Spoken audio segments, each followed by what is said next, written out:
I actually think we've gone into another universe.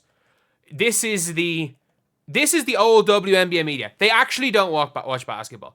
Like, not only, we've obviously seen the video I made earlier being like the WNBA media. We're seeing so many WNBA media, like, being out here defending the Chelsea Gray is the best point guard in the world take. In the year of 2025, people saying Chelsea Gray is the best point guard in the world. There is no argument for that. Chelsea Gray, her 8-4 year, she can barely run. She can barely freaking run. I'm sorry, it's like saying 2022 DeMarcus Cousins is the best center in the NBA. And she is. And I mean this. She is one of, without question, the best point guards of all time. I think if you want to make a peak for peak argument, and this is probably going to lose me 100 subscribers, if you want to make a peak for peak argument, a lot of people are saying, like, even if you look at their stats at her best, at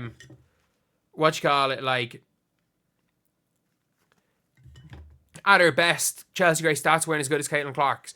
She never led the league in assists or anything. Peak for peak, just watch the 2022 playoffs, please. Watch some of the crap that Chelsea Gray was putting up. I have never seen somebody. It was like, you know the way J.R. Smith and the likes just take dumb shots a lot? It was like if every one of those dumb shots went in for a playoff run. Like, peak for peak, prime Chelsea Gray, we have yet to see what Caitlin Clark did be as good as Chelsea Gray's 2022 playoff run. We can be honest, like, I've watched back on all of this. What Chelsea Gray did was, like, superhuman. Like, what Caitlin Clark's doing is borderline superhuman, but what Chelsea Gray did actually was. But, like, we have got people that are literally arguing, I know more basketball, give me Chelsea Gray over Caitlin Clark. You know, she's a better passer. I literally heard she's a better passer, shooter, and makes her teammates better. It's like, and she's a winner. What do you mean, like, the modern freaking version of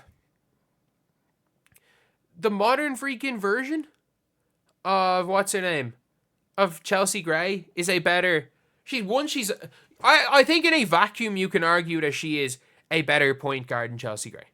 But I mean that not a better point guard than Chelsea Gray. She's a better passer than Caitlin Clark. As in, if you put a target there and you asked them to chest pass, right hand pass, left hand pass, behind the back pass, between the legs pass, 360 no scope, Chelsea Gray is probably a more accurate passer. If a player is free, Chelsea Gray is as good as Caitlin Clark at finding a free player. The difference is Caitlin Clark creates the space. Chelsea Gray finds players that are open. Caitlin Clark creates the space. Caitlin Clark is the reason why. Caitlin Clark is the reason why a player gets open. Chelsea Gray finds the open player. That's basically the difference between their passing. It's like comparing Magic Johnson to freaking. It's like Magic Johnson with shooter gravity to Jason Williams. But we've got people that actually claim to know basketball. Like, and it's funny, every single Chelsea Gray superfan, like somebody, this is a tweet from somebody, and I'm not gonna share their tweet because the last time I literally posted one of their tweets that was so badly aged with send a screenshot of tweet and post the laughing emojis. I got an entire thread about how I'm sexist, and I'm like, no, I don't. It's the opposite. If you are a man and you make a dumb take, I'm gonna call you out. If you are a woman, you make a dumb take, I'm gonna call you out. And in the same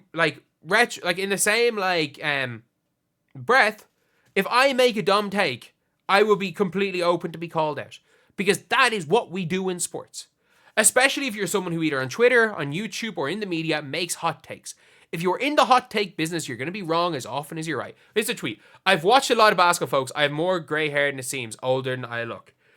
I mean, again, I'm probably older than I look too. I've just turned 28. Well, yeah, I'm 28. Chelsea Gray is the best point guard right now. Division passing IQ unmatched. Lots of amazing players. I'm going PG. I'm going Chelsea Gray. First of all, Chelsea Gray is not better than Sabrina Ionescu. It's not even close.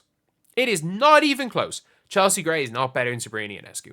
Chelsea Gray had Kelsey Plum, Jackie Young, and Aja Wilson on her team. She was the 5th best player in some games for the Aces.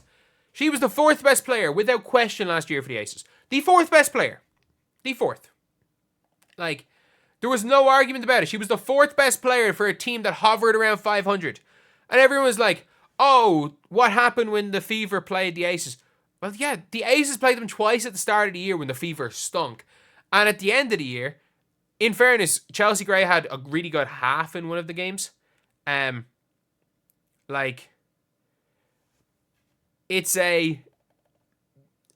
one of those things where it's like, she had a good half, but she was not better than, like, I think people are like, all this Chelsea Gray talk, the point guard, she's the best. Like, it's like the Chris Paul argument. Caitlin Clark is the best point guard in the WNBA by quite a bit. But make the argument that Chelsea Gray is automatically the best. Like, I'm going to tweet this out. People arguing that Chelsea Gray is the best PG in 2025 out of spite for Caitlin Clark are disrespecting Sabrina, Cloud, and SDS. For no other reason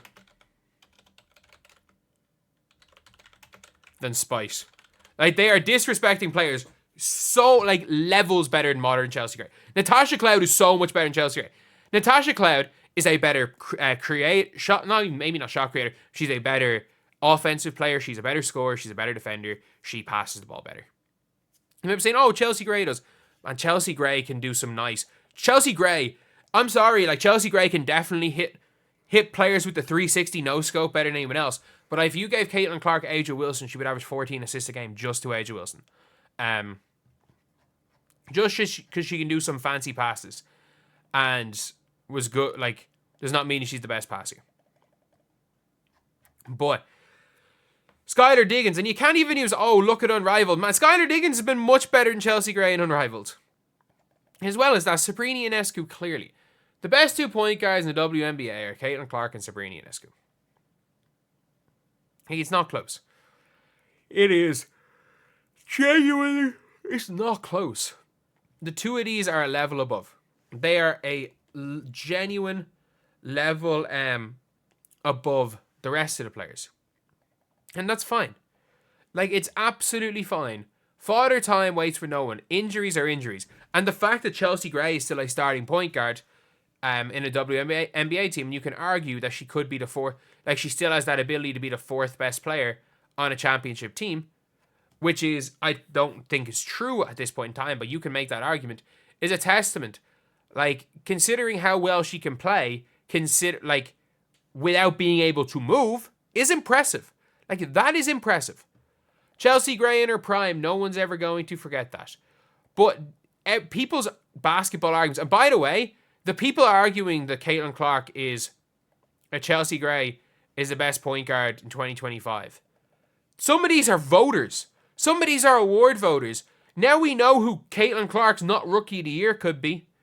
Because, I'm sorry, just in the totality of basketball, not just point guards, Angel Reese is a much better player than Chelsea Gray. She is. Angel Reese is a much better WNBA player than Chelsea Gray. And if you think Chelsea Gray is better than Caitlin Clark, then, I mean, you might have been the one person that voted Angel Reese Rookie of the Year. Or maybe not. Either way, like, for me, it's people that don't know the first thing about basketball that pretend to know the first thing about basketball. If you do the whole thing and say, I've watched more basketball, and it's like, okay, cool. Watching basketball does not mean you know basketball. And again, I've got so much to learn about the sport of basketball. In my basketball career, growing up, I played the freaking international level. I technically played pro. I never was an amateur player in a pro league. Like, the top guys get played. I was a bench guy. But I played, for a lot of my young adult life, I trained 2-3 times. I practiced multiple times a week with pro basketball players. Then ended up coaching from kids from 11 years old all the way up. Won a freaking national college, like, first year championship as a coach. And I'm now in a position where got offered a head coach job in a pro league at 22 years old. Would have been the youngest coach ever in that league. And now I'm an assistant coach for a damn good, what I believe is a damn good team in that same league. So, like, I've freaking been around pro basketball, and it's low-level pro basketball. And that's the thing where it's like, you learn something different from every level of basketball. When you watch kids play, and they're just starting the sport, to the WNBA, to the NBA, to Unrivaled, you learn different things. You're like, you learn why certain things succeed. You learn, like, different defensive strategies, all these different things. And these people in the WNBA do not understand. By the way, they actually don't understand Caitlin Clark's weaknesses as much as as much as they think. Caitlin Clark's biggest weakness is not her turnovers. And, like, you can see this. Everyone's talking turnovers defense. You will hear, was the first person pushing the Caitlin Clark is the worst off-ball defender ever. Caitlin Clark's on-ball defense is not that bad. It's her off-ball defense. That is why they can cook her in off-ball screens. She doesn't know how to navigate the screens. And that was the Christy Sides' fault in Aiden, is that she just didn't know. She wasn't that bad at Iowa. Like, the blueprint to guard Caitlin Clark, obviously, is the drive going right, is the fake going left. But for me anyway, she's a more, like, dangerous passer going right. And she can step back to her left. So, ironically, I think they were blitzing on the wrong side. Teams blitz her right too much. And they didn't blitz her left. And it's like, I don't think you needed to blitz Caitlin Clark. If you're a WNBA team, she's too good a passer. I don't think you should have blitzed Caitlin Clark. I honestly think if I was guarding Caitlin Clark, you let Caitlin Clark do Caitlin. It's when Caitlin is out there running the show and creating space for everyone and getting everyone else involved. That's when the Fever are most dangerous. Realistically, teams should just let Caitlin go for 40.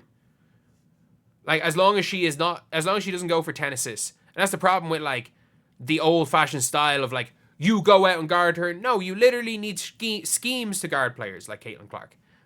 And you can see with, like, the way Stephanie Weiss talking, like, actual basketball coaches. And I'm not talking about Christy Sides. Christy Sides was a glorified motivational speaker. Like, there were no schemes that the Fever ran with Christy Sides. You could see schemes being ran against Caitlin Clark. You could see the Aces with Becky Hammond running schemes. And you can tell even the coaches.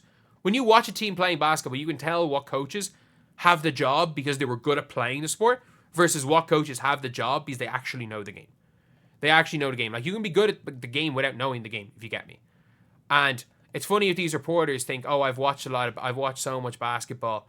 I know I already, like, I know a lot. Where it's like, it's not, like, ironically enough, when it comes to basketball, it is not a case of, like, do you know ball or not? Where it's like, every different level of basketball is different. You have to learn different things in different levels. And from everywhere, there's, like, different philosophies of basketball around the world, whether you're looking at Serbia, whether you're looking in France, which is very similar to the NBA. Serbia was more Eastern Europe. Ireland, which is just a complete shit show. And you actually do kind of learn things coaching a complete shit show, the worst, like, philosophies of basketball ever. Like, you'll go to coaching conferences in here, and the conferences will be from people that don't know the game of basketball. And, like, it's, you even learn stuff from dumb coaches if you look at the sport the right way. And the sport goes so much deeper than that. But it doesn't even matter when it comes to the WNBA media. I'm convinced most of them don't actually know the sport of basketball. Like, there are people, like, if you go again, not even just analytical nerds, like, there are people, especially, like, in the NBA media, some former players, some not former players, that have forgotten more basketball than I'll ever know. But it's like, I'm with these WNBA media people, the people are actually being employed by networks. I can guarantee you, if it is a pure basketball debate, where the debate is only about basketball, nothing else, I could run freaking rings around any of them. Absolutely any of them. But anyway, I'll see you guys.